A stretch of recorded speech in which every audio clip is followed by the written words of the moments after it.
আমাদের জাতীয় সঙ্গীত সেই বাংলা রবীন্দ্রনাথ 2011 সালে জনগণ মন রচনা করেছিলেন। আজকে আমরা সেই গান গাই।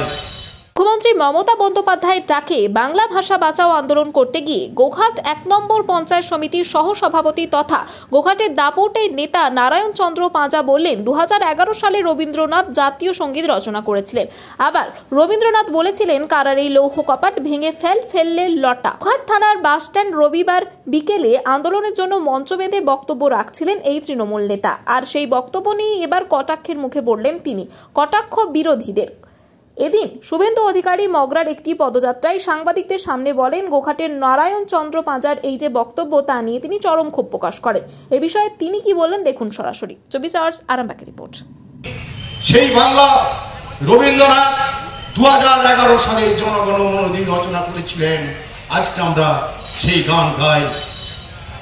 1905 সালে বঙ্গভঙ্গ আন্দোলনেতে রবীন্দ্রনাথ বলেছিলেন, কারার ওই লৌহ কপাট ভেঙে ফেললে লোটা।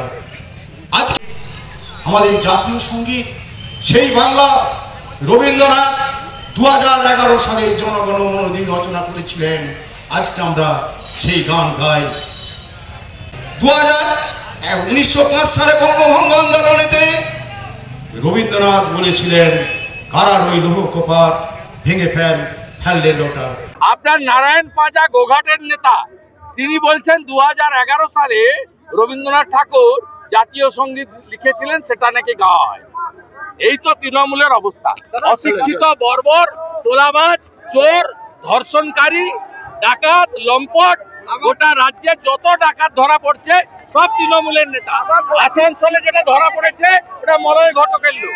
তৃণমূলের কোন নেত্রী নাকি আবাদ ছড়িয়েছেন, বলেছেন 2011 সালে রবীন্দ্রনাথ নাকি জাতীয় সঙ্গীত লিখেছিলেন।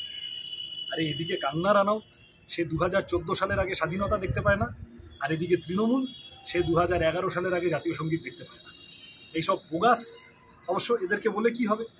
মুখ্যমন্ত্রী স্বয়ং রাকেশ রোশনকে চাঁদে পাঠিয়েছেন, মুখ্যমন্ত্রী স্বয়ং ডহরবাবুকে খুঁজতে লোক পাঠিয়ে দিয়েছিলেন, মুখ্যমন্ত্রী স্বয়ং প্রত্যেক দিন এই ধরনের অসংখ্য হাস্যাস্পদ হওয়ার মতো কথা বলেন। তাহলে বাবু যত বলে পারিষদ দলে বলে তার শতগুণ। পারিষদেরা বুঝে গেছে যে নম্বর পাওয়ার উপায় তৃণমূলে হচ্ছে আলফাল বকা। আলফাল বকায় মাস্টারি করছেন, সেই কারণেই হয়তো নম্বর পাওয়ার ইচ্ছা। এতে বাংলার ক্ষতি, বাঙালির ক্ষতি।